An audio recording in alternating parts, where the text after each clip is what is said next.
Welcome back to the Everyday Innovation Podcast. I'm here with Kate Obert, a personal brand and style expert, digital course and community creator, and a great friend.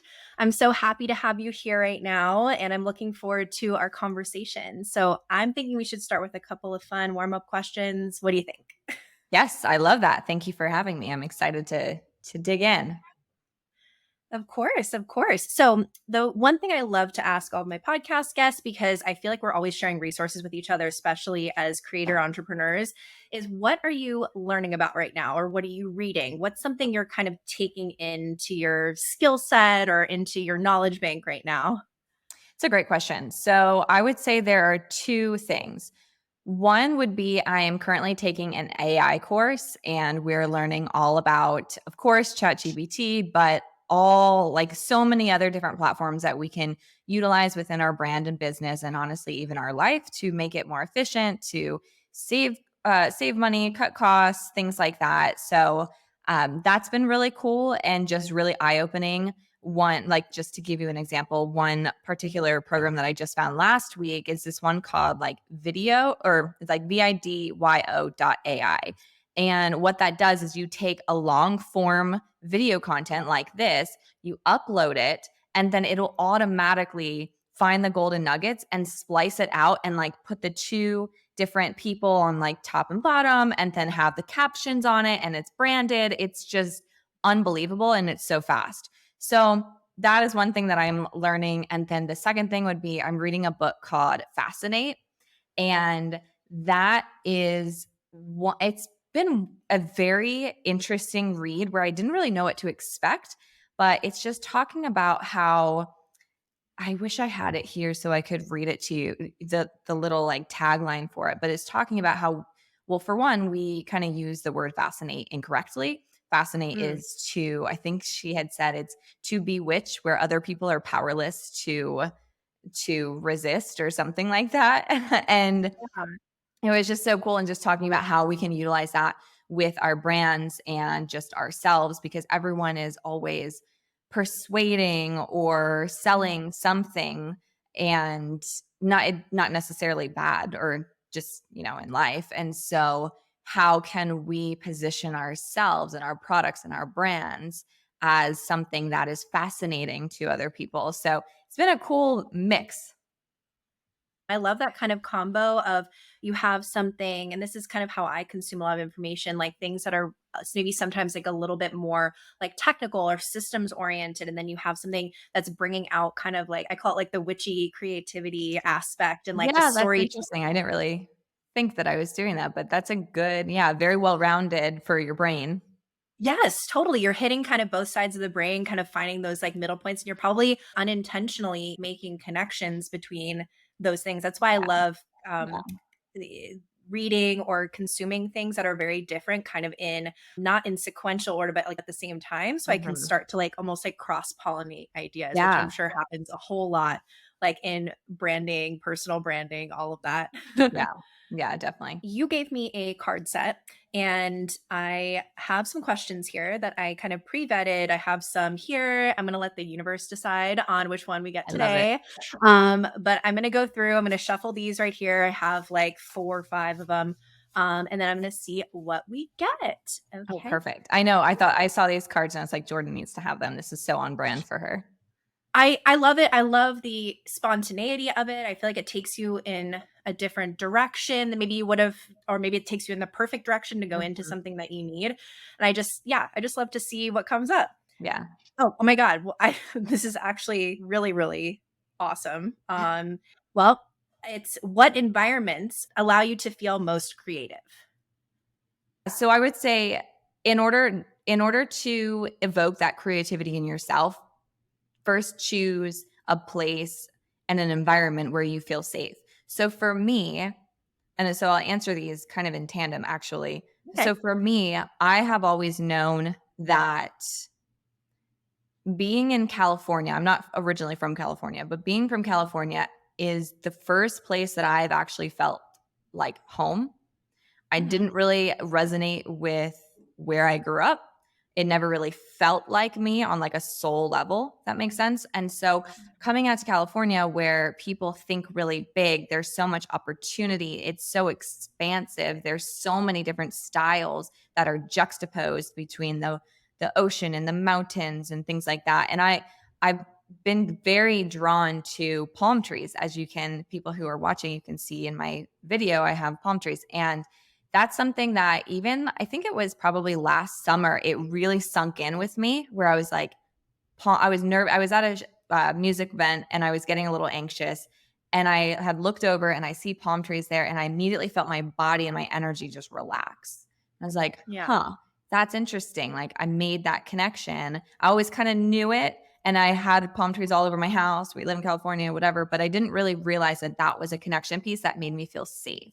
And so when I think about putting myself in an environment that I am ultra creative, I want to be around my core aesthetic, what I feel Mhm. really represents me, Right. because I would say that's like the first step that I would do. So a lot of times it could be like palm trees, very Tulum vibe, very LA coastal vibe. You'll see that like there's a ton of places obviously around here that I would go. West Hollywood Edition, where you got married, is totally like my vibe. I love their aesthetic.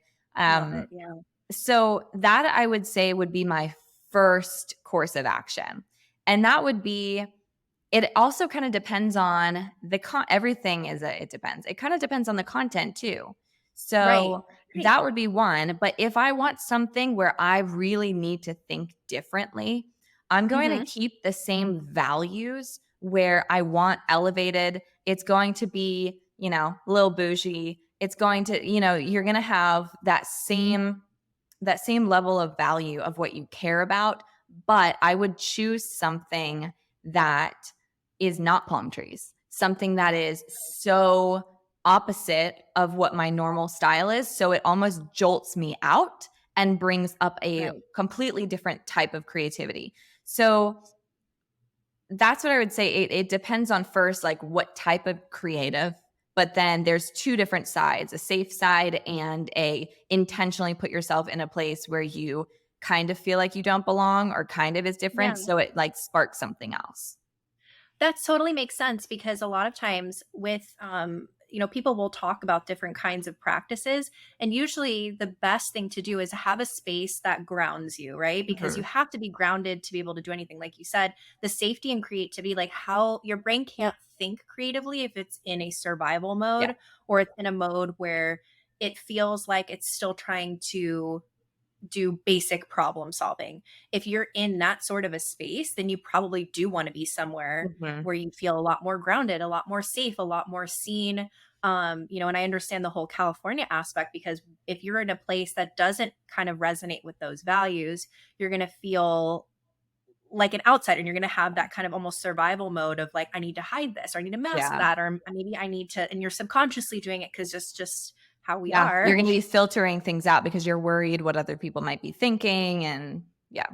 Exactly. And then there's the times where sometimes you're feeling really safe. You're feeling good. And then you're like, I just need something, like you were saying, to kind of jolt me out. And like, I just need to see something different or put myself in a different Mhm. space. So it literally changes like your perspective. Yeah. So I totally understand. I love that kind of analogy of both because it's almost like that grounding, but then also pushing yourself out of your comfort zone, but then recovering by kind of like almost grounding again, and it just keeps that It's creative. just this wave, right? Like it's Yes. always sometimes we need the sense of being very grounded. So that's why it's really important to understand what your core style is and what puts you in that safe space. But then when we've been grounded for a long time, when we're grounded and calm and poised in that energy, it gets to a point where it's too much. And then Mhm. then you have to then you're kind of like getting a little antsy and you're needing Yep. to get out of that space, and then that's where you go to these other spaces that are different for you. But like I said, you're going to have the same values. I mean, well, I Right. guess you could totally choose. I mean, usually more of an elevated experience is my cup of tea, if you will. But, if Right. I wanted to really jolt myself out, I could go somewhere that is completely not elevated. it depends on your confidence level too, because the confidence level that you have in yourself at that moment is what is kind of going to decide how far you're going to go in terms of putting yourself in a unexpected environment. So this kind of leads really well into just like the styling aspect too, because we're talking about like physical environments, and that's Mhm. putting yourself in a place that is reflecting a lot of what's going on inside, or what you want to go on inside, because Mhm. you're trying to get something from the environment to like either push you or to Yes. ground you. Yes. But you want to see, something reflected of yourself, or what your ideal self will be out there. And I imagine with style too, there's times where like you may have more core style versus something where you push yourself more. Maybe you can tell us a little bit more about that, like in finding your values with like style and that kind of flow of being more like in your element versus like a little bit out of your pushing yourself out of your element. Yeah, that's great. So when it comes to finding your core style, a lot of people, what I've seen is they'll look up online like what is like everyone knows at least a little bit of like capsule wardrobe. And Mm-hmm. when you just like look up online, go on Google and say, what is a capsule wardrobe? And then people are trying to go down the list of getting all of these items that are must have items that you are Right. their investment pieces. And it's like black slacks and a blazer and this. And it's like, Mm-hmm. no, like none of that is me at all. So Right. it's it's going to this idea of you've got to first figure out what your personal core style is, and then you can replace capsule wardrobe with core style, right? So all of it really it starts with being in alignment with yourself, because Right. then you're able to be really intuitive and listen to your energy. You can listen to, does this raise my vibe? Does this keep it neutral? And does this lower my vibe? Right. Right. So if you're thinking about in your own wardrobe, you could even just start there. You can just do an audit of what you already have, just to start getting awareness of what the pieces and what the looks are that actually are doing something for you. So the first thing would be going into your closet and putting on different pieces and literally just like pay attention to how you're feeling. If you look in the mirror and you're like, hell yes, like this is me, blah, blah, blah, then like, okay, Mhm. put that in a pile, like we're good. If it's neutral, it doesn't mean to throw it out, but understand like what you should pair with it to make it a hell yes. And then if it lowers, it's just a no all across the board. Doesn't matter. And so Right. that you can that'll start illuminating yourself, like what you're gravitating towards. If that feels a little too, I know some people like really tangible activities to start with, but if Yeah. that is a little too overwhelming at first, I always recommend just like starting with a Pinterest board. So Mm. the first thing with finding your own style is you've got to tune out the noise from everyone else that you've been watching. And this was me like 7, 8 years ago, because although styling's my background, it's always been styling, fashion has always been my thing ever since growing up. I knew what looked good, but I didn't know what felt good. And it's a very different Mhm. thing. So let's say 8 years ago, I'm like literally looking to everybody else to tell me like, what are the trends? What should I be into? And I was making bad decisions because nothing was making me feel great. And like, we bought our old couch in like this gray color circa 2017, when it was like blush and gray was like the big trend. Yeah. Totally not me at all, and I regretted that. And that was a big purchase to regret, right? So since we remedied that since. But that's what I just gave you that example to tell you, knowing your style trickles over into the decisions that you make in your life. It's not Right. just about fashion. So anyways, let's start with getting off of social media, do a little detox, stop looking at everybody else, get everyone's opinions and looks out of your head. And just because you have the answers of what your style is, you've got to clear the noise so your Mhm. intuition can be clearer. So then when you get on Pinterest, I love just using Pinterest for this, is just like go down the Pinterest rabbit hole and pin anything that you resonate with, anything that makes you feel something, just put it into that board. And then Mhm. after you've done that for like an hour, because I find that it's always about 20 minutes, get the kinks out, if that makes sense. Yeah. Yeah. And then you kind of start getting in tune with yourself after that. Then open up The the board. algorithm is starting to speak back to you a little. Yeah, exactly. And once you open up the board, you're going to start seeing what you're gravitating towards. You're like, oh, Right. I'm really loving like high waisted crop tops. That's like totally my vibe. Oh, I'm noticing that I love maxi dresses. I keep pinning these. And you could do that for anything, whether it's home style Right. or your actual fashion style.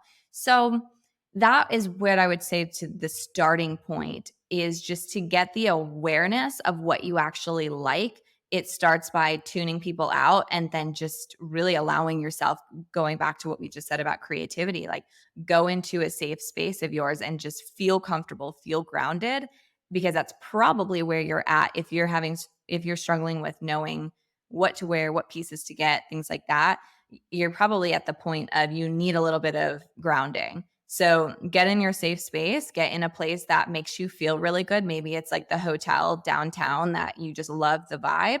Go there Yeah. and do that there. And then from that, then you're going to be able to start seeing all these different styles illuminated. So, as you had already kind of mentioned, like style is not just about fashion. It's really the way that you do things, the way that you show up, the energy that you bring into a space, into a conversation or relationship. And that essentially really is like personal branding. And even Yes. as you were saying, I know that you work with a lot of clients. And one of the things that you do is not just for fashion, but also just to think about their visuals online or how they show up to also kind of block out the noise Yeah. and do a Pinterest board and get, like you were saying, get that inspiration after you've cleared things out, like get a new refreshed group of things to kind of reinvigorate like what you actually gravitate towards aesthetically, and then also what is reflecting back like your values. So I'm curious, I know that you had also mentioned like your background in fashion. I wanted to touch on that, like how did that kind of come back like full circle for you? You were in this fashion and stylist space, you go into personal branding, and now you've pulled it together in this really unique way to share this with your clients and also your students in necessary and in your master classes. Yeah. So my biggest thing that I tell people when it comes to their personal brand is, well, first, everyone has their own personal brand. It just means your reputation. So Right. let's keep that really simple. It doesn't have to be an intimidating thing. It's not about curating this PR image. It's about Yeah. it's less content creation and more let's document your life and take people along the journey. So starting with that reframe mentally, then with my path, that was something where like being in the styling industry, I didn't resonate with it anymore. Like I always thought that that's what I would do growing up, and once I got there, if you want to call it that, I just didn't like the way people acted. That was at the same time when I started doing a lot of personal development and understanding the power of your mind and understanding all of these more I don't know, these concepts.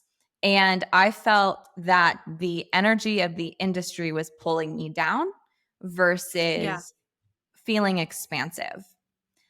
So Right. I didn't want, and I would be on like Rodeo Drive picking up clothes for this like celebrity stylist that I was working with at the time, and it was just like, oh, like this person is gonna steal this look from me. I can't show, like it was just low vibe energy. And immediately I was like, I want no part in that. So it put me into an identity crisis, if I'm being honest, because my entire identity was wrapped up in fashion stylist. And coming from a small town, I also had people tell me, oh, go get a business degree because, that's more realistic. So I had that to fight against as well, too, that I'm sure it was Yeah. more inflated in my head, but it was still this thing that I had to prove people wrong. I could make it. So Yes. that definitely kept me stuck for a little bit. But through a series of multiple different things, I had landed on, or I was thinking, I was like, I know I'm really good at what I know. I love sharing things. I dabbled in fashion blogging for a little bit, didn't love the idea that in order to make money, you are on someone else's scale. It kind of reminded me of Mhm. like MLM, and I personally don't love that structure. I want to Yeah. be able to Right. control my business, my products, my image. And from there, I was like, oh, well, consulting. Like I know that I can have a 10-minute conversation with someone and they're not stuck for 6 months. So I started Right. looking into that. I was like, all right, what are my skills and what do I know? What is something that people will come to me for? So I made a whole list, and all of this entire framework that I'm walking you through right now is part of what's in necessary. And Yeah. so what I did is I like made list of what I'm really good at. I audited myself to other people, my friends and family, like write 10 different things for my strengths, unique ability and weaknesses. And then I categorize them. It's like, oh, like these things are sticking out. Right. Right. And then I started realizing that like I kind of started during that time, during figuring it out, I was also applying to different jobs in LA, like social media manager, PR stuff, things that I was interested in. But nothing ever was like when I would envision myself doing it, I felt like only 25% of my skills were used. And that's another part of the why I'm so passionate about personal branding is the fact that all of your skills and all of your passions and all of your expertise can and should be used to help other people. Like that's what makes you unique. That's like your unique value proposition is how to bring together all of these skills, right? Right. So when I felt like only part of myself was being used and I didn't love that feeling. So I was like, again, listening to my energy, I was like, great, that's not for me. Right. Then I finally got to I was like so frustrated because everyone's telling me to like make this business plan and do this thing and I'm like I don't know. So honestly, I just got really fed up and I just started consistently on Instagram talking about what I know and what I love. And my first client, actually I just made a post about this. My first client hired me because we just started talking in the comment section, I think, of someone else's. Like I commented and then I saw she did. And so I answered her. I honestly don't remember exactly how it happened, but she reached out and was like, can you help me bring my personality into my brand online? And I was like, huh, that's interesting. So then that started going, like, that was my first client. And that's basically what I, in some variation, have been doing that ever since is you got to get clear on who you are, what your identity is, what your style is, and then how to represent yourself authentically online. Because Right. a lot of people just struggle to know how to articulate themselves. So and it's really a simple thing of connecting the dots. Get have simple prompts, you know, illuminate in their head of like, "Oh, that's what it means. Oh, in order to say this brand story, I need to do this. Oh, like and then immediately like they're good. So that's what's been really cool. So that was kind of the first thing that led me on to where I'm doing now, where I went very branding, didn't really talk about the fashion element too much Right. because to be quite honest, I didn't really know how to not be seen as an image stylist in the sense of I had someone once tell me it's like, "Oh, so you do clothes?" And I'm like, "Ugh, no." Because I to don't do me clothes. yeah, because I was like, to me, it's like you're missing so much of like and a lot of it too at that time was like an identity thing for me. It's like, no, I'm Mm. style and strategy. Everything that you do, whatever you wear, the jewelry you choose, the clothes you choose, the way you wear your hair, it's all strategic. Not inauthentic, but it's strategic to tell a certain story of the vibe that you want to embody, but also the vibe that you want other people to feel from you. So Right. that's something where I kind of shelved that a little bit, didn't really do fashion stuff that much. And then last probably a year and a half ago now, I started incorporating that into like my core one-on-one clients. I started doing fashion styling with them, styling for their brand shoots, things like that. And then, it started coming back around. I'm like, oh, people, I plan brand shoots for people. People come to me and they're like, I have a brand shoot planned. I have no idea what to wear, no idea where to have it, no idea what to do. I was like, oh, okay, cool. Let's like get clear on your brand and then I'll plan it for you. And then you're actually going to get images that represent what you want. But that's when I just started bringing it back in, because to make this full circle, there's a lot of personal brand experts. So what is my differentiating point?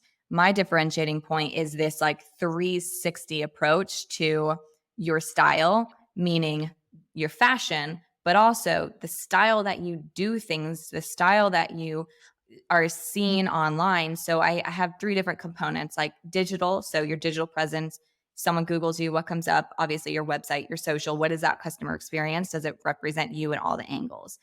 Two would be in person. So what they wear, I'll style if they're going to a mastermind retreat, or if they're speaking, or if they're doing a podcast, or they're doing whatever, like I will style them for that. And then also, for life, if they're just like going out to dinner, going to a wedding, and then environment, like we touched on in the very beginning. So what do you want to feel in your office? You want to step in, and what are those words that you want to feel and what you want to embody? So that would be really like full circle how I started bringing my style element back in, because that's my differentiating point when it comes to branding. And honestly, like it was something that my audience was telling me that they wanted, because Yeah. all of my content, like I can talk about personal branding all day and how to do this with the foundation, how to find your brand drivers, how to do your silent ambassadors, how to do this. But like the content that was actually blowing up, if you want to use that phrase, were fashion content. So that was Right. where I had to learn, how do I create the fashion content that people want, but also tie it back to the strategy behind it. So, Right.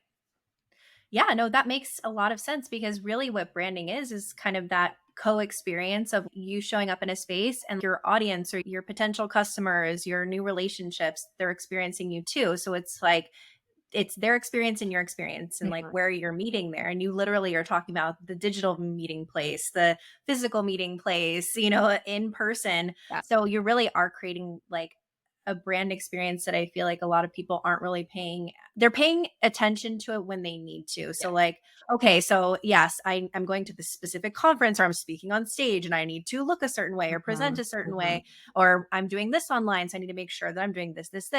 But really, it doesn't really come off as authentic. I know a lot of people talk about like being authentic in your personal brand. And sometimes I feel like maybe that backfires a little bit, or some people think something is authentic, but maybe it's not really authentic.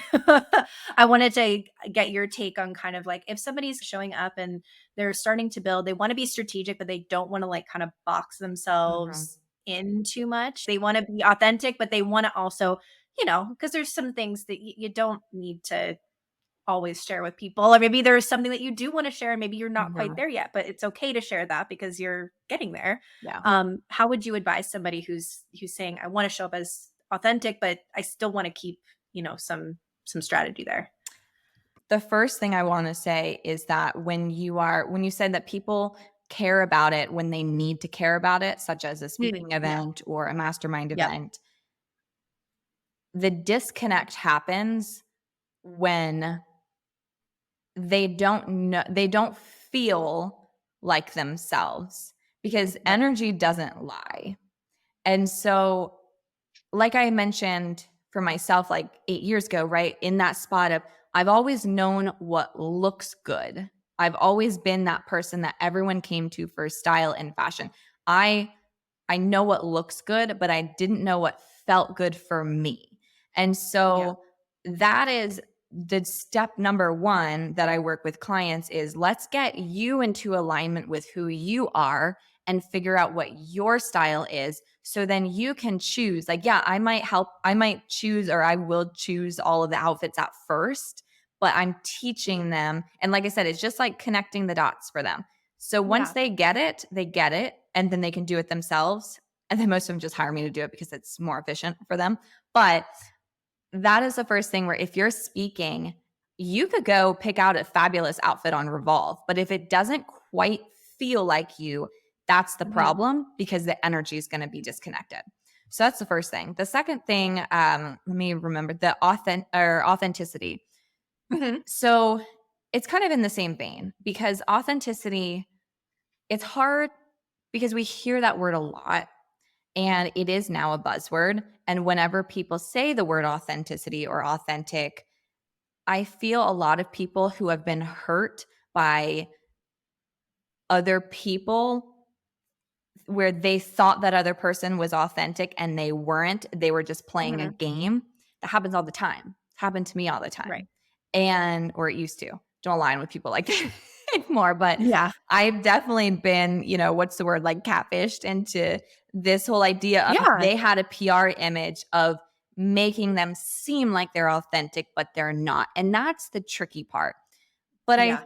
but it really, like I said, it all comes back to energy. You know when someone is being authentic. And there are people that are really good actors when it comes to authenticity, but Hmm. I would probably put money on the fact that if you're watching someone, there might be like a, 5% feeling in your body of like something's a little bit off. Like you always Yeah. know because retrospect, you're like, oh, I should have listened to that like tiny little voice, right? So I would say with authenticity, it really is about just being in alignment with yourself and operating from that place and not worrying about if you're authentic or not.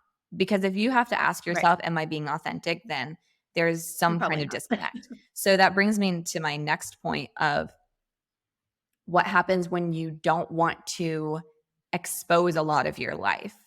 That is Mm. a huge concern of most of my clients because either I have NDAs with them and I can't talk about stuff because they're private, or Right. they have a family and they don't want to really expose themselves. Maybe they're in a position that at a company where they can't really talk too much about it. Maybe they just really don't like social media and don't want to spend their time on it, or all of the Hmm. above. Yeah. So you so in that case, when you're struggling with this idea of how do I show up online? How do I show up and be authentic? How do I build my personal brand? But also, this tug of war of I don't want to show up. Right. um, it everything comes back to the foundation of your brand. What is the purpose? What are you wanting to do? What is your mission? What is your vision? And what's the point for you? What's the point of you showing up? Are you kind of think through it a little bit, brainstorm. Are you wanting to do speaking engagements and consulting? Or are you wanting to, be seen by another company and build, go the corporate ladder? Or kind of think about what that roadmap looks like. And it doesn't have to, it can evolve. It doesn't have to stay. Hmm. But knowing that and then going back to your brand stories. So what do you want people to feel when they come in contact with you? How open do you want to be? Do you want to be really open, but then where people feel like you're an open book and that they can confide in you, but you don't really want them to know about your personal life? Like one of my clients, that's her. She's very open on social media. She's very charismatic, and people Hmm. feel like they can confide in her and they'll message her and talk to her and they feel like they know her. But she does not show her husband and she does rarely shows her family. It's not like, but you Yeah. still have that energy. So you have to figure out like where your boundaries are and what you feel comfortable with. And also your family. Does your family, does your husband, does your wife feel comfortable with being on camera? So once you find those boundaries, then you can work within them and you're like, oh, okay, like I'm going to show up and, talk about this. But you'd be surprised how this very simple things build the relationships and the connections with your audience. Just a simple thing of like what you're eating for breakfast. I know it sounds so silly, but like how many times have you watched an influencer chop food and make dinner? Like Hmm. people, it's this element that humanizes your brand and that connects people. And when they're like, oh my gosh, like what type of knife are you using? That is really cool, blah, blah, blah. So it's like thinking about like what is creative and what is fun for you to create in terms of content, and Yeah. that will also help you figure out like what your boundaries would be. Yeah, and that makes sense too because we also you can still be an authentic person and show up in different environments as yourself, but you're showing different things. Like most people are going to probably share different types of things and form different types of relationships like at work, like if they're going into an office versus, at a parent play group versus at, some, like a fun girls night, like where you're meeting some new people, like you're going to be probably sharing different types of stories and different types, of things that you like, or taking different types of pictures, but it doesn't necessarily mean that it's not authentic to you. It's just, you're in a, like you said, everything is about context. You're in a different context, so you can show up in that context differently. I'm sure a lot of your clients use, they're showing up similarly on different social media or in different spaces like that. with a different lens. Like the That's what different lens. Yes. yeah, that's what I say is I say that you can have different moods in your brand, but you're all going to have the Mhm. same vibe because you're Right. the vibe, right? You have this essence, you have this energy about you that it's all going to be a similar like the same vibe, but you have different moods, you have different personalities, if you will, right? If let's take this back to a fashion example, you might dress, leather leggings, leather jacket, stiletto booties, red lip, sexy vibe, edgy vibe, but also you're also the athleisure and Mhm. wearing aloe. And then another day you could be like wearing hot pink and look like a Barbie and very girly girl. And then the other day you could be very down to earth. And so you have all of these different styles that you're into, and they all should live harmoniously together. It's just okay, let's probably for your audience is a little bit more easy to explain is think about social media platforms. You show a Mhm. different side of you versus on Instagram versus LinkedIn or Facebook or Snapchat or TikTok. They all have their own mood. They all have their own personality. Right. But you will do each platform differently. You're not going to post what you'd post on TikTok on LinkedIn. Or, I always love a plot twist. So I like using I Yeah. like kind of Yeah. switching it up and putting, TikTok content on LinkedIn or whatever. It depends. Like it all depends on your strategy at that point. If you want to disrupt and you want to have a plot twist with people on there, sure, why not? Strategy. But generally speaking, you're going to stick within that mood, and that's why it's important to be in alignment with yourself, because then you don't have to people might think that's really overwhelming, like, right, so now I have to figure out these personalities. How do I show up on TikTok versus how do I show up on Instagram versus how do I show up on LinkedIn? Like now I have to have like they get really overwhelmed of like how do I be myself on all of these things, and you're missing the point. If that's where you're at, you've got to slow down, step back, go back to the foundational elements and really ground yourself of who am I? What is my identity? What am I going for? And then you will naturally be yourself on Instagram, on TikTok, on LinkedIn without even having to try. And that's what I love getting my clients at and my students in necessary is get into alignment with yourself so your life can be effortless. Because if you're struggling with how do I show up cohesively, or how do I show up authentically, or how do I, do all of these different platforms, like what do I say, then that is a flag to get back into alignment with yourself. I almost feel like it has to have, it's not necessarily the lightness, but the kind of energy that you would say like, oh, I'm going to this kind of a party or that kind of a party, with different Mhm. types of people. You're wearing different things. It's different environments. You're bringing, like you're saying, like the different mood, the different feeling to it. And if you don't want to go to the party, you don't have to go to the party if Yeah. it's not something that's going to resonate with you. Yeah. But it's really just showing up in these different spaces yourself and bringing your essence to that space as opposed to fitting yourself to the space. Mhm. Maybe you can share a little bit about like it. Let's say you're like main solely in the digital space, or let's say we go like heaven forbid we go into a space where we're like pretty much only online for a little while again, and you're not doing as much in person. Like, what are some things that you can do to kind of like showcase your style, like in like a digital sphere, like Zoom, in podcast recordings, things like that, so that like when people are taking a look at this, they can say like, hey, this is something, no, maybe I don't have something to go out to right now, but like I am filming myself sometimes. Mhm. I'd like to show up a little bit differently on camera, on my stories, even, for example. Yeah. So I would even you don't have to have some place to wear. I think that is a trap that we fall into, thinking that we will only buy something when we have a place to wear it. Yeah. because why, like, it's like going back to what I said, it's all energy, right? So when you are choosing, okay, let me back up. When you are in a fully digital world, what you Right. wear still matters because first, it's your energy. So if you are wearing something that you don't feel amazing in, it's going to affect your energy.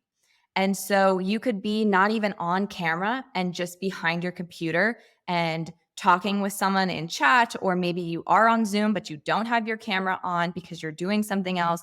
That energy is still going to come through. You're going to perform better in your business when you look good and you feel good. So that's the first thing. Second thing I get a lot with the tech industry is this Steve Jobs, Mark Zuckerberg, I'm going to wear the same thing every single day. I don't want to have to worry about my fashion. Awesome. But is what you're wearing every single day elevating your energy? Because if it's something that's just a means to an end, sometimes that affects us more. Like going back to what we said at the beginning of the conversation of immersing yourself in different environments to yield a specific result, same thing for fashion. So if you are needing the creativity and needing to jolt out, maybe you need to solve a problem and you're just stuck, change your outfit. I know it sounds so simple, but it really has a major effect on how you feel and how you view yourself. So then when you're talking about, let's say you are on camera, that's why it's important to know like what your style is, because you could be, what we just talked about, you would be wearing the same thing, whatever feels really great to you. So for instance, one of my go-to standard outfits is black on black, black crop top, high-waisted leggings. Like I love that. It makes me feel great. If I work from home, I have 2 little kids. Like if I need something that I just feel good and I can't think about it, that's my like Mark Zuckerberg gray t-shirt. So Right. think about it's a great look for you to figure out for yourself. What is that for you? And then always Right. have that on deck where when in doubt, you throw that on, put a bunch of jewelry on, you're good. Yeah. As far as branding your environment so you feel really good in it, is thinking it goes the same way about the aesthetics in your office. Like what makes you feel really good? What type of rug are you going to want? What type of plants might you want in your room? All of these things, when you look at them, they're going to raise your vibe. They're going to make you feel a certain way. So it's all about getting back in tune with yourself so you can listen to your own intuition so you can decide what it is that you gravitate towards. Now, if you have no idea what you gravitate towards at all, do the work on, like I said, the detox from other people, start, feeling into your own space and go to a store and just walk around and see what catches your eye that you start going towards and make notes on your phone. Maybe you're gravitating towards like iridescent, or maybe you're gravitating towards some type of font. You never know. So those are things that can inform what you should be doing and to make you feel a certain way when it comes to your Zoom backgrounds. What's going to be behind you? What do you want people to? Because this is going to make someone feel different than your background for you. Right. So what is that for you? You can showcase your style in a digital way from the fashion that you wear, from the backgrounds in your videos, from, of course, the digital presence of how you show up online and how you're creating graphics, and of course, the different fonts and, the traditional branding elements too. I know you talk a lot in your work about the different like you talk a lot about sensory branding and then also like silent ambassadors. So I want to touch on those two things. I just think that they're really unique and there's something that's very accessible, I think, for a lot of people to like experiment with. How can you experiment with that yourself, and then how can you, again, with the silent ambassadors, share that with your audience, with people, to create a connection that maybe doesn't seem as obvious or strategic, but it totally is. Absolutely. Everything is strategic when it comes to your brand and your positioning and how you're wanting to be perceived. Again, it's not inauthentic, it's just intentional. So, Yeah. the sensory branding and the silent ambassadors really go hand in hand. So, silent ambassadors are what I call it's things that you want people to think of you in seemingly random situations. you cannot figure out, you cannot do your silent ambassadors, like really have that connection. And it is this, you have to know what it is and what it means and why it Mhm. represents you. And you can't do that unless you know your brand stories, your core values, all of these foundational elements, because that's step one. So let's say you've already done that work. You know what your core values are, you know what your brand stories are. Now it is your silent ambassadors. So I like to start by auditing a brand. And when you are thinking about yourself, when has someone texted you or sent you something where they're like, "Oh my gosh, I thought of you." And Mhm. I mean, for me, it was always palm trees, leopard print, mimosas, Mhm. vanilla lattes. Like people would send me these things randomly. I had a I had a girl send me a picture of her drinking a mimosa in Napa, and she's like, "Oh my gosh, thought of you. We're in Napa with my family, blah, blah, blah." We just kept talking. She'd been following me for a while. We kept talking. And like a month later, she became a client because I was top of mind. So Right. that is the strategy behind these silent ambassadors is how can you stay top of mind with someone so then we all connect people with what they do. So when I want people to think of me when they see palm trees. I want people to think of me when they see some of my other ones are like I said, leopard print, mimosas, vanilla lattes, nails. Like I always talk about like what nail color I did for the month Mhm. and then jewelry. Those are my like main things that I like love to talk about. I love to just, share with my audience. And those are very strategic because as I mentioned in the beginning of this podcast about the palm trees, it's this calm, grounded, confident energy. And that's what I want people to feel when they come in contact with me. That's part of my brand essence. That's part of my brand stories. And then, same, with mimosas, like I love this citrus, that bright flavor. It's in like a bougier glass than like your typical highball glass. You have the effervescence, and which reminds me of sparkles. I love glitter and sparkles and all of that. So it goes hand in hand. And then it's just something, the other things that you want to think about too are these items not only need to be things that are often used in your daily life, but they are often seen by other people. So Mhm. it's something that's easy where, if someone's at brunch and they see mimosa, like it could click with them.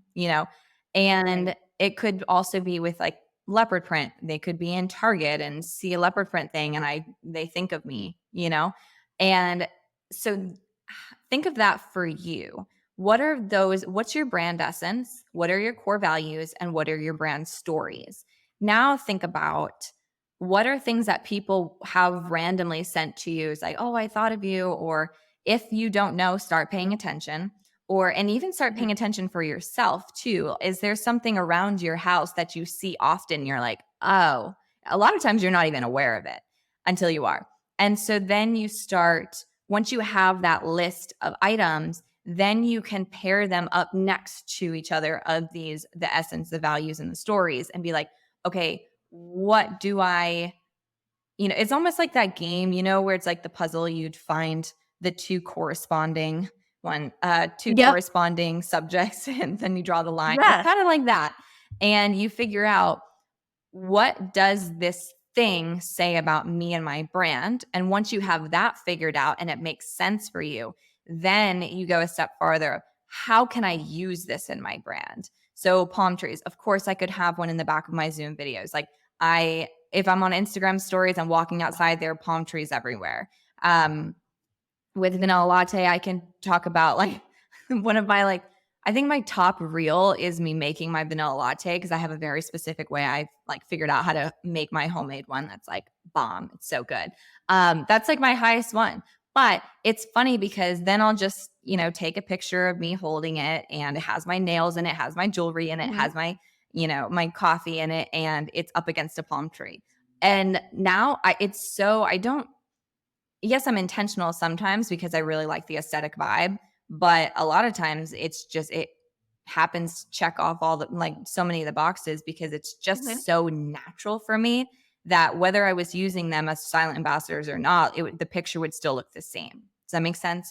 So Yeah. that's where I would start with the silent ambassadors. And to tie it in from a sensory brand, it's the same, it's a very similar structure where you got to get clear on the foundation and then write out all 5 senses and think about what you can do for each one. A lot of times the sensory stuff will be part of your silent ambassadors, because a lot of times when it is, let's say we're all digital, not in person at all, how do Mhm. you use scent and how do you use taste in a digital world? Through storytelling. So I could talk Right. about my vanilla latte. I can talk about these other things, and it's, talking about, oh my gosh, it smells so good. Or you just be a little bit more intentional about describing your experience, because again, it's about documenting your life, not creating a false story.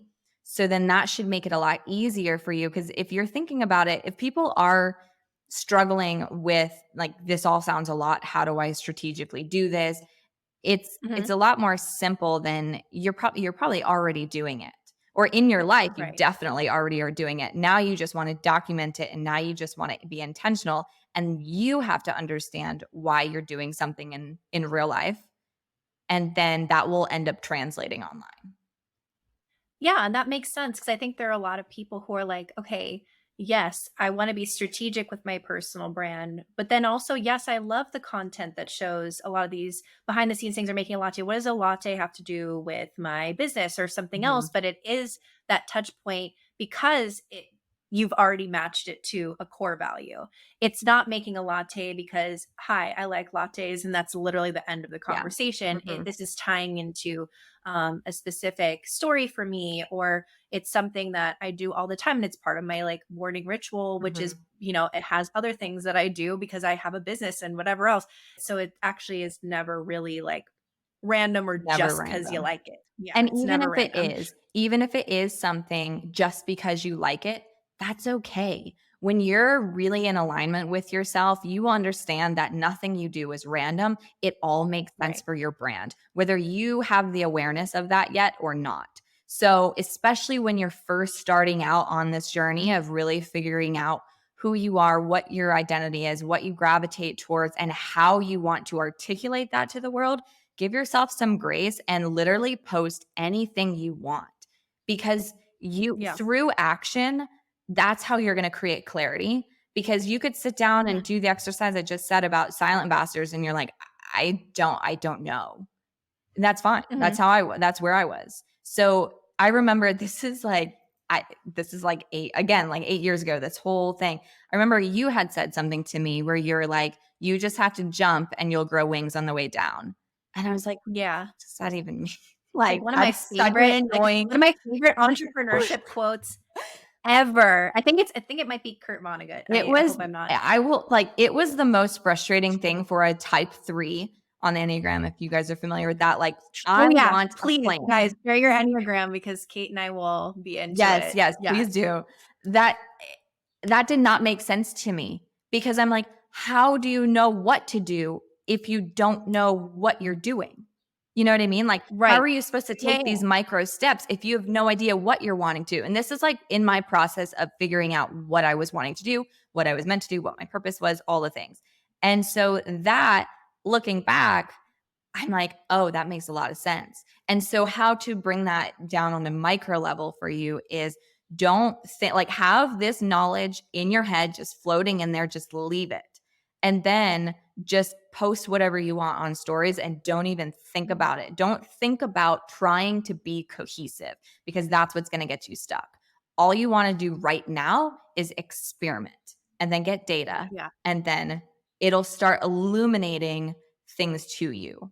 And people will give you It'll feedback, illuminate. like back to the silent ambassadors. Like, the more you start doing things consistently, you'll even reveal to yourself what your silent Yeah. ambassadors are, because you're going to start, then you can go back in your archives and stories and like look at the past like month, and it's like, oh my gosh, like I keep Yep. talking about my matcha, you know? There you go. And then you can see, and then and the thing is, you can create meaning for things too. At a certain point, when you do something enough, it's become a part of your life. Mhm. What's really cool about what we were talking about right now is it's this whole concept of, I think a lot of people think that it's like you have to have the vision already and then the action. And then, oh, well, no, you need to take action and then the vision will become clear. You Mhm. have to have the personal brand already in mind, but then also you're evolving over time. So Mhm. it's kind of both. There's always Yeah, this kind of loop that's going through where you're putting something out in the world and you're getting the feedback and then you're updating, yeah, because you're growing. Because as you grow, over time, your silent ambassadors will change. Some of these other things will change absolutely. because you'll change. Maybe a value of yours will change. Mhm. And that's okay. Because I think some people are like, well, no, if I don't keep to my exact values, it's like, well, but then there's times in life things happen where your priorities change. Evolving doesn't mean you're losing brand recognition. I see a lot of people get stuck in their own brand because they've boxed themselves in, because they've Mm, built brand recognition. Maybe they always wear a pink blazer and that's their thing, but they're just not really vibing with it anymore. Your energy is going to mhm. speak louder.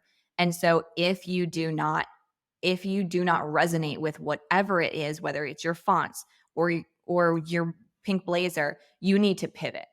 So you need to Oh, you're giving permission to the yeah. pivoters like me and some of these people who are out here. No, I'm Yes, kidding. and that's exactly why I built Necessary, because it's Yeah. your branding tool. It's in the form of an online course in terms of you have worksheets and prompts and everything to go through and videos that I'm teaching and all these things. Like, yes, it is that, but I want people to view it as their tool to go back to at each iteration of your brand. When you start feeling disconnected from your brand because you are evolving and you're going to your next version of yourself, go back through Necessary. Go find the different video that you need to work through and do the prompts again and like reevaluate who you are and what your identity is and who you're wanting to become.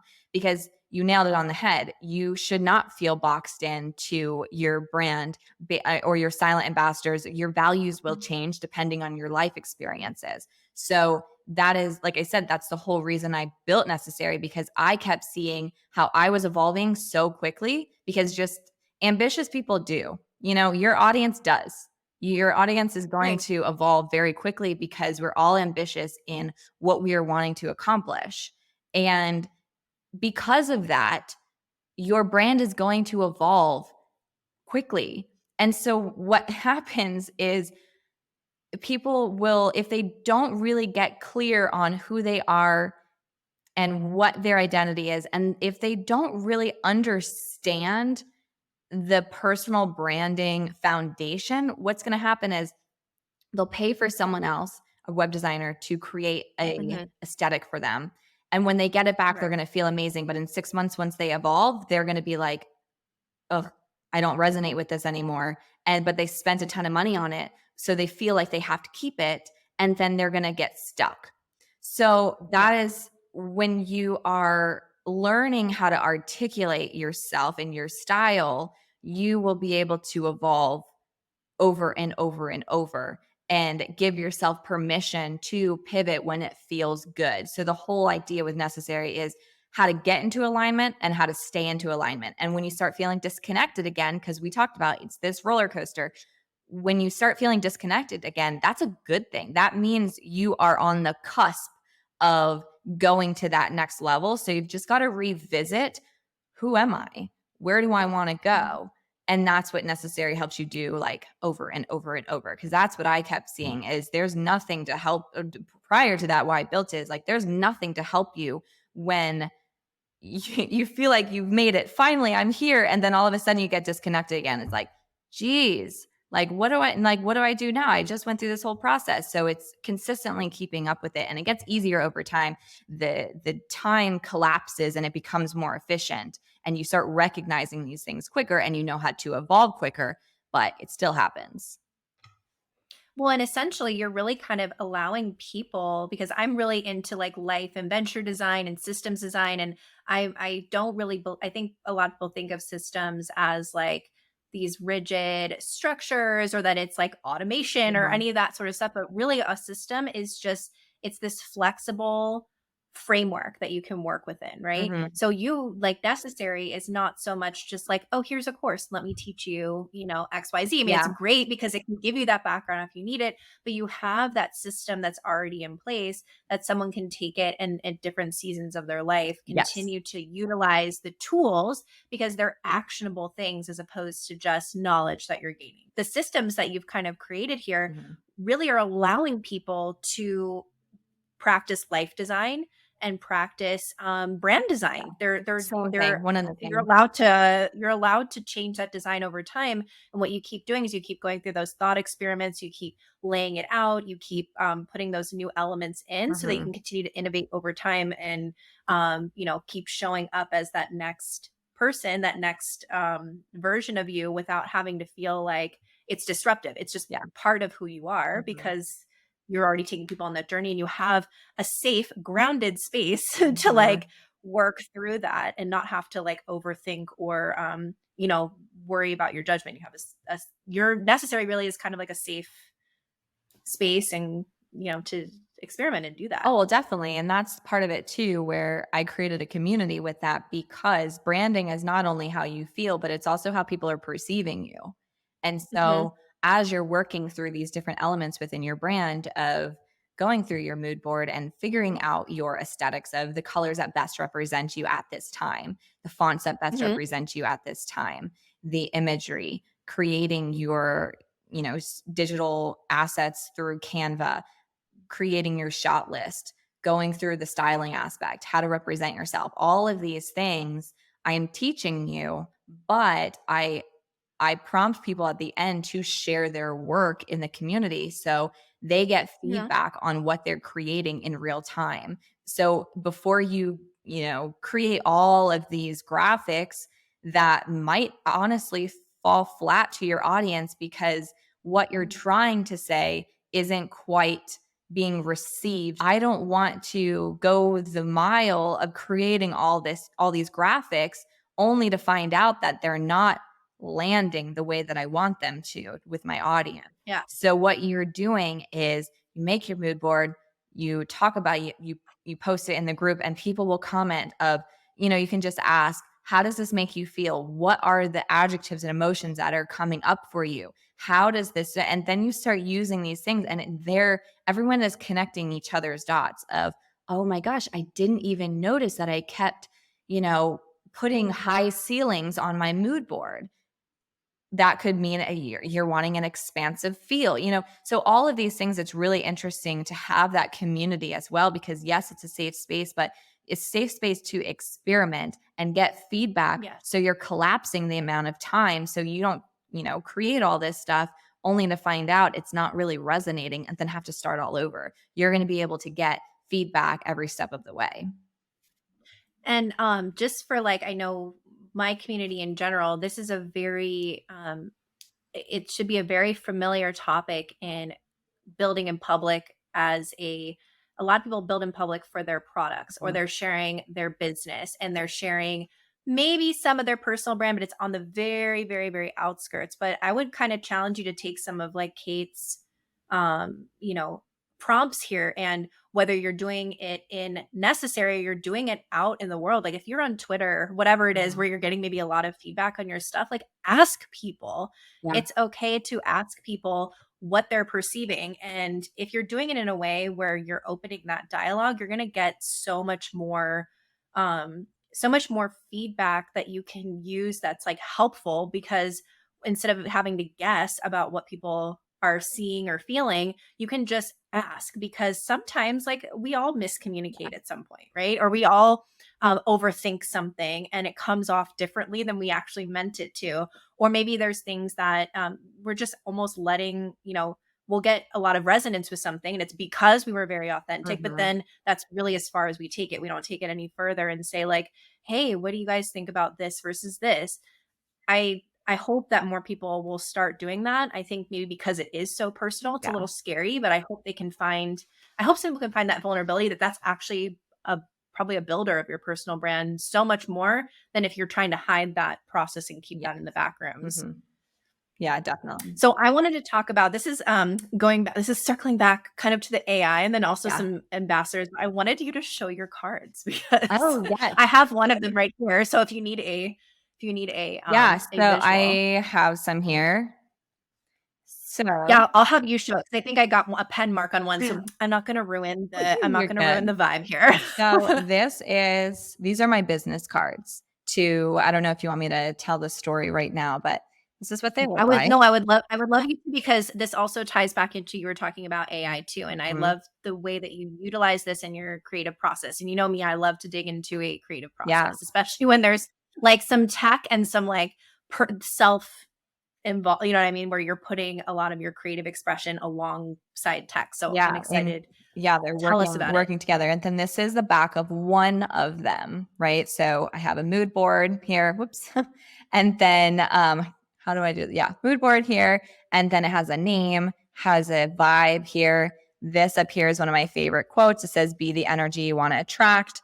This is a QR code that goes to my Such a Vibe playlist, which is amazing. And that one says, "Scan for good vibes." So as you can see, I have some here. They are all different. I think I have, I'll just show really Yeah, quickly. I think I have ocean view. I don't know if I can see that, but ocean view. I love that. That was actually the very first one I ever created. So, Oh, really? mhm, So yes, tell us about how you went through the process of so obviously these are touch points. So you're sharing things that represent so the color palettes, right? Like you love the aesthetics, the color palettes, what those mean, color yeah, psychology, and then you have you're always sharing like your playlist and you've shared your playlist for a yeah, while, like ones that resonate with you because music is such a big part of also your ambassadors too. Like mhm, we both love the electronic music scene and you know just the expression in that space. mhm. And then of course I mean the quote is of course great, but how did you come up with like so how did you decide first of all why did you do this like because this was for an event right at It was first prompted by that, yes. it's prompted by an Mhm. event so yeah tell me your process of like how that kind of came together to like put together these kind of fun cards. Sure. So these cards, like I said, were prompted by I was going to a mastermind event in Cabo. And there's been a series of things where in my head I've been thinking about, I build all of my clients' personal brands, but what we do for other people, sometimes we put on the back burner for ourselves. And because I'm so in alignment with me, my style, my vibe, my energy, I don't think anything that I create is on brand and I don't think about Mhm. it. So as far as like having all my brand collateral, I just haven't focused on it until this year. I was like, I'm going to focus on my brand this year and really dig into building that. And for whatever reason, I am always asked whenever I go out in LA or like whether it's like having dinner or something, I'm always asked for a business card. And I always thought before they were a little archaic. Why are you going to hand out a business card? I'll just get you on Instagram and stuff. But then Mhm. something about it this year is it's like I should have something, especially as a branding Yeah. person. It's part of the whole like brand experience, even if it's an archaic thing. So I thought to myself, I will get a business card, but they're so boring to me. So I was thinking about all of the Mhm. different options now. There are metal business cards, there are scannable business cards, and just all sorts of different things. And I'm like, yeah, that's cool, but like you still just have it.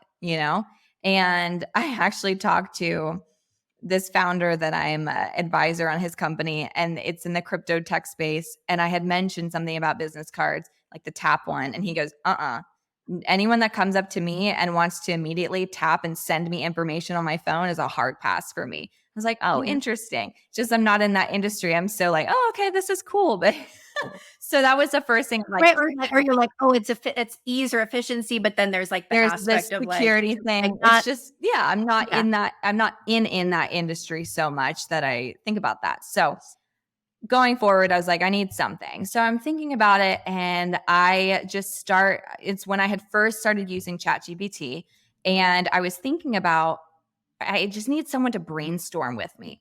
So I'm like talking Mhm. back and forth. I'm like, all right, so this is what I'm doing. And I'm starting to train it on who I am, what my business is, what I do. I'm Right. into the sensory experiences, like everything. I want it to be an experience for people. What can I do? And it came back with a lot of different things. And one thing it said was mood board. And I was like, oh, that's interesting. Mhm. Because it came back with a lot of stuff that was just like, throw it out. And that Yeah. sparked something. That sparked the entire deck. I'm like, oh, interesting. What if each individual card had its own mood board on it? And so then I go into Canva, I open up, the business card, and I'm like putting together, how do I want to align this mood board? And I still don't know what I'm doing yet. And then it started sparking like, again, action creates clarity. So I arrange it a certain way. I'm putting color palettes together, and then I'm like, it needs a name. And I think about nail polish, because obviously nails is a big thing Mhm. for me, and Yeah. how all of the names are so cheeky.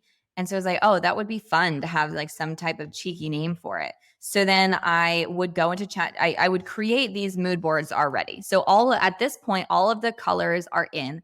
And there would be sometimes I'd get hung up and I'm like, oh, like I need these two, or I need one more. What do I do with that? And I would literally Right. write into Chat GPT, what is a complementary color to, because sometimes I'll just get stuck. And after there's 50 of them and they're all different. So my brain is a little fried Yeah. at this point too. And so then I would just ask it, it's like, what's a complementary color to this? And it would give me that. I was like, what's a specific hex code? Just like grab that, put it in. Yeah. Then, so that once I had all of the mood boards done, not the mood boards. I keep saying mood boards. I'm sorry, color palette. Once I have all the color palettes done, Well, I mean, um, it's a mood if you're not looking at it right now, it is a mood board in the sense of, like, there is a quote, there is, like, a scannable element that true. goes to the playlist, so that's, like, the sensory piece. There's the name, and it has a certain font, and then it has, like, a little description. So, like, if you're looking at it, it feels like a mood It board does. just without, Yes, like, the you're photos. right. But so the whole thing is a mood board, but the part that you're talking about is the color palette Yes, yes. specifically, yeah. Thank you. I'm just doing that for those of No, us that who are not, but I mean, please tune into the video yeah. because I think it's fun, especially for this one. Yeah. But, So but all the yeah. color palettes are done. So I'm going into ChatGPT and I'm putting in like what would be a name. And my brand is very like moody, tropical vibe. And so of course, Mhm. like yes, I'm going to Cabo, but that was just a bonus. It was really about my brand and it being Right. something that represents me. And again, it was prompted because I'm going to this event. I don't know anybody. I want to leave them with something, an experience, something like what could I do? But so that's another element to this too. So anyways, I would go in and ask ChatGPT what are some titles that I can use for that represent this type of color palette, and just go back and forth. It sent me a bunch of them. Maybe it would be perfect, or maybe I would get a word from this one and a word from this one, or it would just spark, a thought. So then I would say, all right, so this one is like electric beach. Okay, cool. Then I would write into ChatGPT, what is a tagline for a color palette named Electric Beach? And then this one of them, I can't remember the specifics at this point, but I landed on Spark Your Creativity. So Yeah. then I created the rest of it. I was like, oh, okay, let's be the energy you want to attract. It's very about the vibe that you're going to create. And then I was like, well, a QR code to your website is boring because everyone does that. So, and honestly, if someone really wants to find me, I want someone that is savvy enough that knows how to just go to my website. And Right. so Right. I was like, what other value can I add? And I was like, oh, playlist would be awesome. People are going at this point, it's Yeah. like, I just love being able to create a sensory experience too, thinking about how can this have more senses added to it. So now that I have that, I was thinking about, okay, well, like, how am I going to give it to someone? All right, I'm in conversation with someone. We have a great conversation. They ask for a card, or I give them a card. Like, how does this play out? And then I remembered at a music festival I went to, this guy randomly came up to us. And if you're unfamiliar with electronic festivals, a huge part of it is to create great experiences for other people. And so Mhm. one guy came up to us and he had these cards and he spread them out in front of me, my husband, our friend, and he was like, choose a card.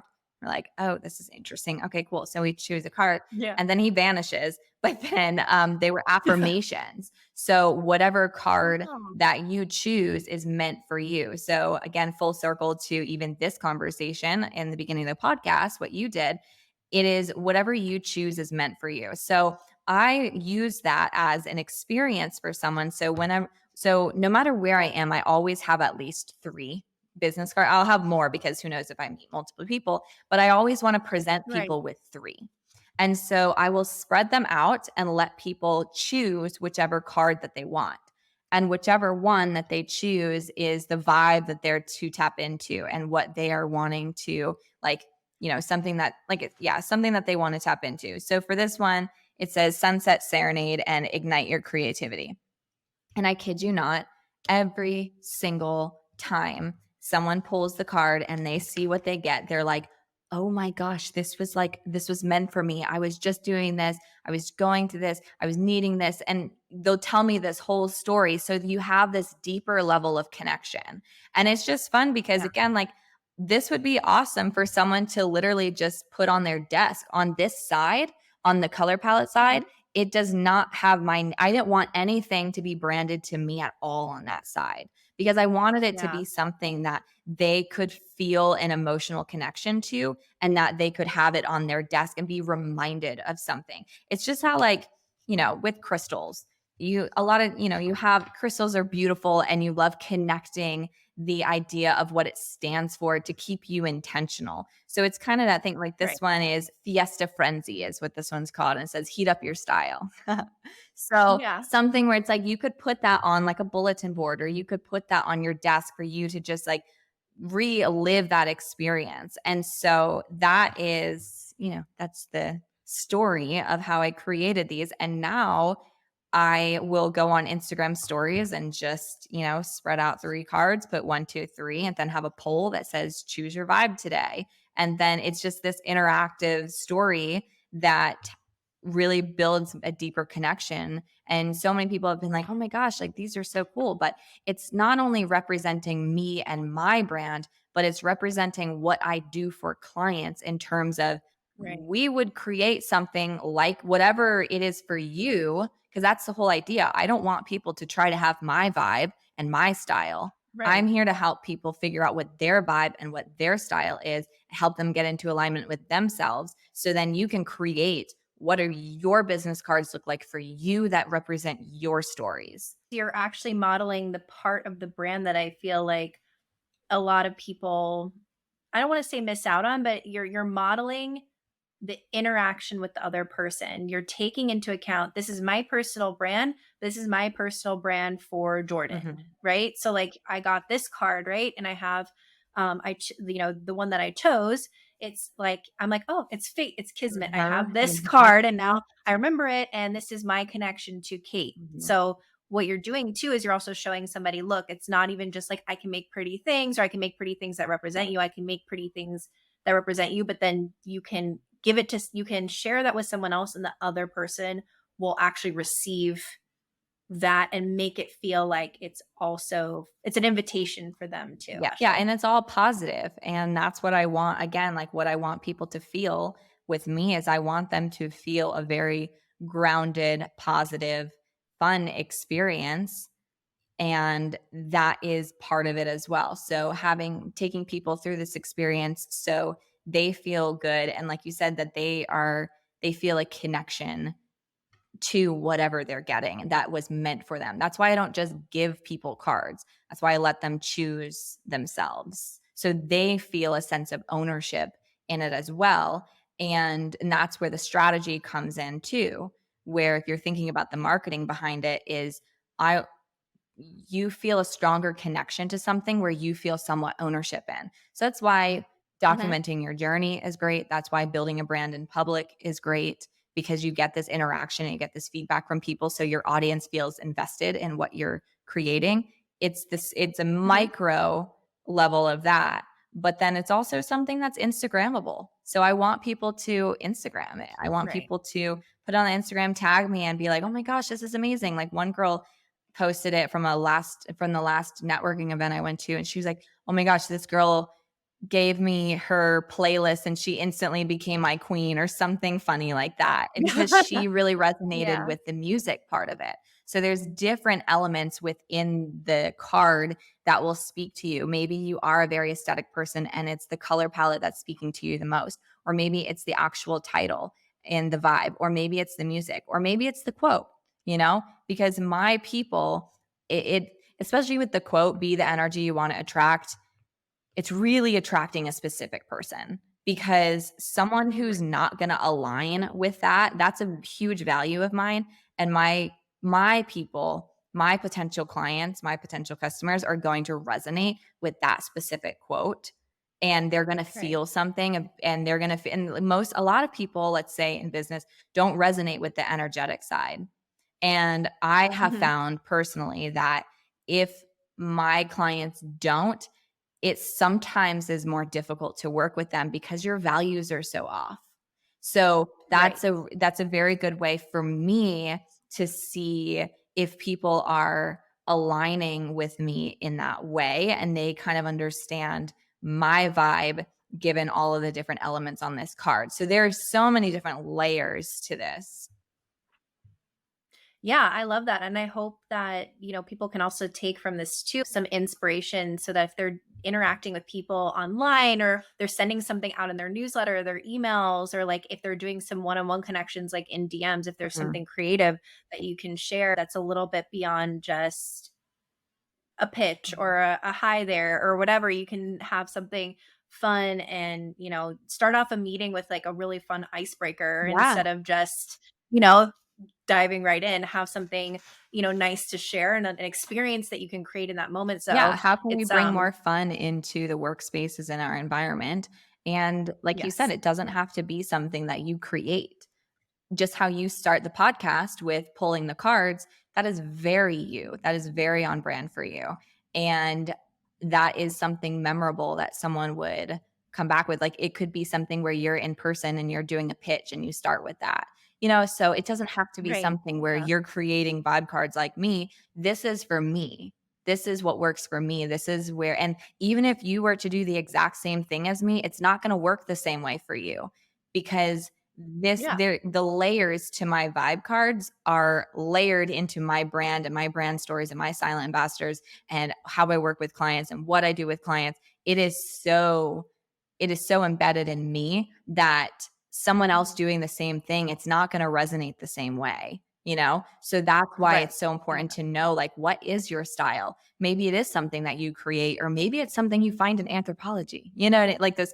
I'm just saying, they have like a ton of the cards. Right. Or So like you get just like I never would think of, know. we like talk about gifting and everything. Like you've gifted to your clients very like unique things that are showing your personality, but then also honoring them or something special Mhm. for them.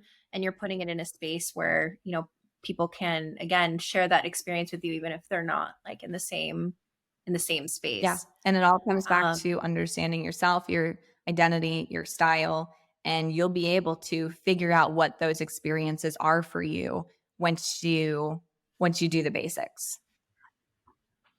I have a couple questions to wrap up. There is going to be a companion to this, so there'll be some really cool stuff in a Notion document in the show notes. So make sure to check that out. And then, of course, Kate has her masterclass and also necessary. So they're like kind of the next Yeah. steps. And then, and one on one, if you want, go online, stalk her stuff. Um, Everyday innovation is the name of like a lot of the things that I do. So podcast, newsletter, the community space, the project in my mind, Oh, essentially, the thing that I've been working on for a little while. It's called Everyday Innovation, but the term has been around for a long time, but there's lots of definitions to it. And I think it really kind of depends on the person and the situation, the context. So I'm really curious, in your experience or from your lens, how do you perceive everyday innovation? Like how would you define it, or how would it show up in your life? it's a great question. And there's no right or wrong answer. I feel like there's different ways to go with this, as in the definition of everyday innovation and what I do for everyday innovation. So I think it's just like anything. It's simpler than I want to make it, where everyday Uh-huh. innovation to me is literally what can I do that brings me out of that keeps me present, I should say. Because I'm a Yeah. very forward-thinking person, and I'm always like, I'm a type 3 on the Enneagram, like, I have my goals, I have my lists, and I find that, to me, the everyday innovation speaks to me in the sense of how can I be present in what I'm doing, which allows me to experiment without boundaries, and Makes that a could whole be lot with of sense. fasting, it could be with anything. Yeah. Yeah, because you're taking a natural state of yourself, which is very forward thinking. And by bringing yourself into the present, you get into that, like you were saying, action Mhm. breeds clarity and that experimentation in the everyday. So you're not lost in that. I know you've mentioned in the past, like the overthinking or analysis Yeah. paralysis. Um, it's kind of like the antidote to that. And yeah, I think that's a perfect definition, a Yeah. perfect way that it shows up. Yeah. It makes a whole lot of sense, and it makes a lot of sense for who you are and like what you're doing too. Mhm. So thank you for that. And then the last thing is if there are any questions that you want to pose to um the audience, the greater community, whoever's listening to this, I want there to be something that you're actually wondering or curious about. Hi, Kaya. And that you're wondering or curious Okay, about. I have a little one now that woke up from her nap. I took a long I nap. love You that. did. Thank you. I'm a super silly one. Yeah, okay. Um, Okay, so, I mean, again, I think things are just more simple than they a lot of times appear to be. So I would say I'm always curious and interested in what people struggle with their personal brand because it's so subjective, and Mm-hmm. someone might Yep. be struggling with the technical parts of how do I create this? Someone might be, feeling like I have no idea what to do with my vibe. I have no idea what that is. How do I figure that out? How do I do my styles? So it could go more digital, it could go more in person. So yeah, I think Yeah. I love to just get back to the basics because really, when it's marketing, when it's selling, when it's anything, it's always what is the problem and how can I solve it? It's so much more simple than we get caught up in, or at least for me, I overthink, I get stuck in analysis paralysis, and usually things are just way more simple than they are. So I would love to hear from your audience what are specifics that they are, struggling with their personal brand. Awesome. Awesome. I will definitely pose that. Thank you so much. And Kaya, I'm so happy to see you.